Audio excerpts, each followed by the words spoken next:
Last but not least, and what can the case of Black Los Angeles teach us about race in America? We identified 5 themes as the foundation for the project. They were political participation, social justice, cultural production, religious life, and communities and neighborhoods. In the fall of 2005, working group meetings focusing on each of these themes convened. We gathered faculty, other researchers, community leaders, and advisory members for these meetings held at UCLA and in the community throughout that academic year. About 101 people showed interest in the project that year, and the majority of those attended at least one meeting. Now, fast forward to the present, where the book was published on April 21st, 2010, and we were successful then in completing this project with, as was earlier mentioned, with the 16 chapters and 25 authors. Along the way, we have received support from various entities, as also was mentioned earlier, but there were many other Black LA projects that did not make it into the book. These projects include oral histories and archival grants that have been supported by UCLA's Center for Oral History Research, School of the Arts and Architecture, and the Center for Community Partnerships, as well as the Haynes Foundation. We appreciate the support of all these individuals and organizations that have contributed in countless ways. We hope that we have their continued support as we work on the Bunche Center's Black Los Angeles project for years to come. Thank you. It is now time to introduce our moderator for today's proceeding, Professor Kimberly West-Faulcon. Kimberly West-Faulcon is professor at Loyola Law School, Los Angeles, who teaches constitutional law and intelligence, testing, and the law. Prior to entering academia in 2005, Professor West-Faulcon was the Western Regional Director Counsel of the NAACP Legal Defense and Educational Fund in Los Angeles. During her time at the LDF, she litigated many notable civil rights cases, including a multi-million-dollar employment discrimination lawsuit against national clothing retailer Abercrombie & Fitch, a race discrimination lawsuit challenging UC Berkeley's admissions policies after the elimination of race-based affirmative action, multiple cases challenging the misuse of standardized tests by educational institutions, and a discrimination lawsuit challenging the police promotion policies of the Los Angeles Police Department. Professor Kimberly West-Faulcon.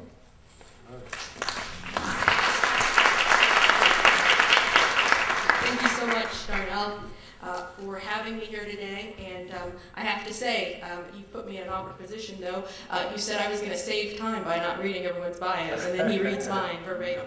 But I am really honored to be here today to help facilitate our conversation today, and that is what I see my role to be, although I'm sure I won't be able to help myself and make a few comments here and there. And that's what I'm going to start with, which is to say that I thought this book was a wonderful contribution to a conversation that we clearly should have, not just here locally in Los Angeles, but nationwide. And having this in this format as a book will certainly facilitate that. And my understanding of what we are trying to accomplish here today is a very interactive conversation, not only with our illustrious panelists, but also to engage with some of our authors that we have in the audience, and also with the audience. Now, why this is a tricky role for me is that we do not have a lot of time to accomplish these things, and we want to both balance the fact that a number of our panelists have traveled quite a ways to be here with us, and so I want to make sure they have sufficient time to have a conversation amongst each other, which is what I think our format will be. Each panelist will give a brief introductory comment, and they're going to be reflecting on the chapters of the book as it indicates in the program here, and it's based on their expertise that they'll be doing that. After that, I will ask them some questions, again, just to facilitate a conversation amongst the panelists that are here, up here on the dais with me, and then I will, at that point, after we've had that conversation, open the conversation up to both the authors and the audience for you to make comments and questions, and to hopefully also engage in a conversation with the panel. So that said, wanted to, as far as an opening, I was struck when I read the book, and I'm struck by the introduction. Since we don't have a panel with the introduction, I'll just pull out one of the things I did find striking, which is to think about what Du Bois said about Los Angeles. As I think is often true of all of Du Bois's writings, they are timeless. And so one of the comments that I thought would be a good one for us to ponder as we go through our topics today is his observation that the black folks in the space of Los Angeles are fighters, not followers of the doctrine of surrender. And I think that's a very powerful observation, and one to contemplate both in the present moment and then across time, certainly going back to the time that Du Bois began with. And the other observation or question I want to kind of start with, and then we will go through the different topics that we have today: space, people, image, and action, is just my own observation that Los Angeles and this study of Black Los Angeles demonstrates that this city is both illustrative and exceptional. And that it is those at the same time. Illustrative, and hopefully that will help us answer some of these questions about the way the story of Los Angeles and the experience of Los Angeles can be instructive to modern Los Angeles and also to the nation as a whole. But also the fact that the story of Los Angeles, and I'm not a native of Los Angeles, and I think that's part of the story. People who come to Los Angeles from across the country with some preconceived notions of what it is and become part of this city.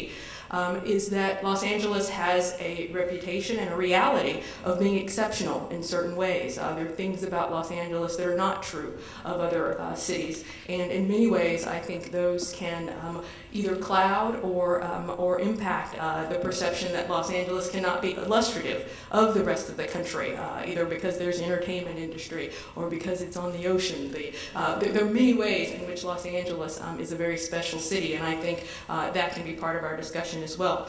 So with that said, I'd like to introduce, again, we have an embarrassment of riches today, wonderful panelists throughout the day, and I just hope that we can take advantage of their expertise sufficiently. We have Professor Gerald Horne, who is a professor of history and African American studies at the University of Houston. And he formerly served as the executive director of the National Conference of Black Lawyers and the Council to the Hospital Workers Union in New York. He has published many books, 30 or more, and including Fire This Time, The Watts Uprising in the 1960s. And as I said, I'm going to, again, as instructed, only pull out a few of the highlights from the bios of our panelists, again, so we can facilitate conversation. So I strongly encourage you each to take the time to read their bios fully after or maybe during our break. We also have Professor Clyde Woods. He's a professor in the Department of Black Studies and the acting director of the Center for Research Studies, Black Studies Research at UC Santa Barbara.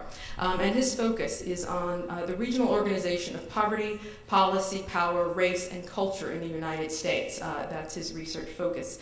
And his first book, Development Arrested, examines the relationships in the rural Mississippi Delta. And again, he has published numerous other works, and I'm looking forward to both of their reactions to our first section of the book. And so they're going to be commenting on multiple chapters at one time. And I think, Dr. Horne, you indicated that you would start us out. So I'm going to turn it over. It's up to you. I think whatever you feel the most comfortable. Okay. First of all praise is due to the Chumash and the other original inhabitants of this territory that we're now sitting on. Secondly, a happy African Liberation Day. And finally, but not least, thank you to the Center for inviting me here.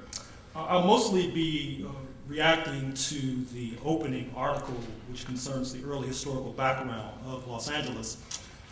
And I have 5 minutes and 5 pages, so excuse me if I read too rapidly.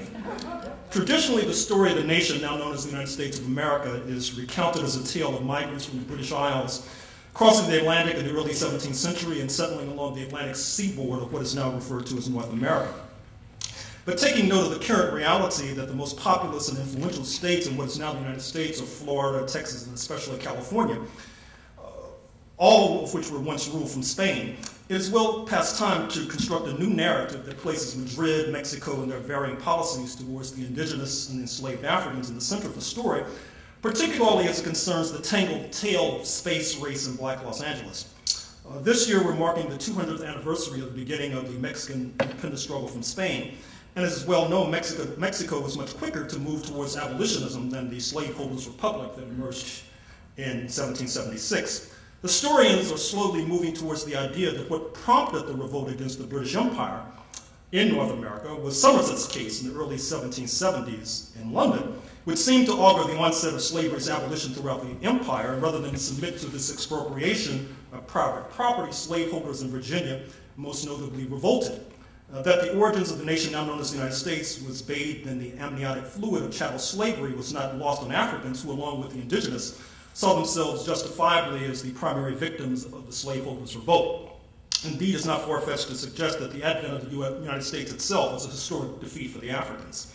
As a result, when the United States waged war on the British Empire in 1812, not least to seize Canada, which had become a sanctuary for fleeing Africans, enslaved Africans in the United States South fled by the thousands to British lines, some returning in redcoats, rifles in hand, to wreak havoc in Virginia and Maryland, and others decamping en masse to Bermuda, Nova Scotia, and Trinidad, where their descendants continued to reside.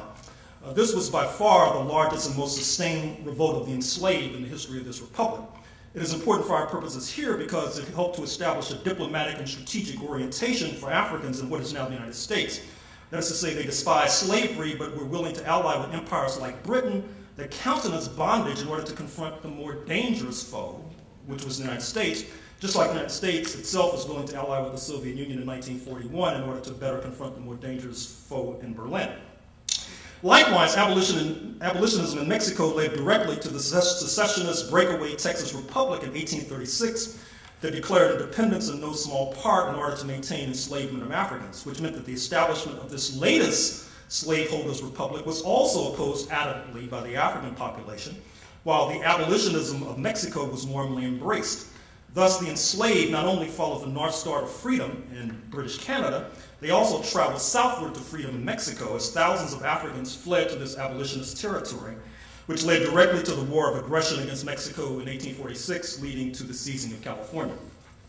That Africans in California were not enthusiastic about the arrival of the Stars and Stripes on this soil was manifested in the 1850s when hundreds of Africans in San Francisco fled northward to British Columbia, Canada, in order to escape the persecution of white supremacists. They were invited there by the founding father of this Canadian province, Sir James Douglas, a man of color born in Guyana, an analog to Pio Pico, a pre-US California, in the midst of yet another bruising confrontation between the slaveholders' republic and the British Empire, this time over control of what is now referred to as the Pacific Northwest. These Africans who fled San Francisco formed the first armed militia in British Columbia, ready to fight under the Union Jack against the Stars and Stripes. During the US Civil War, the small town that is Los Angeles was a hotbed of Confederate sentiment, and there was real fear that this latest reiteration of a slaveholders' republic would seize this sprawling state. As is well known, the population of Africans in this region was not substantial until the World War II era. Yet the fact remains that the atmosphere was deemed to be so hostile that Africans fled en masse from this territory south of the border, including as far south as Guatemala, where they played a major role in stoking labor militancy, where some of their descendants continue to reside. The formerly enslaved population played a major role in the US military, where it is sad to say they played a major role in squashing indigenous militancy on behalf of the Jim Crow Republic in the aftermath of the Civil War. Yet others refused to play this assigned role, and foremost amongst them was Jack Johnson, the heavyweight boxing champion born on what was once Mexican soil in Galveston, Texas, who, in order to escape persecution in what is now the United States, fled south of the border to Mexico, where he sought to establish a base of opposition against Washington's rapacious policies in league with Mexican revolutionaries.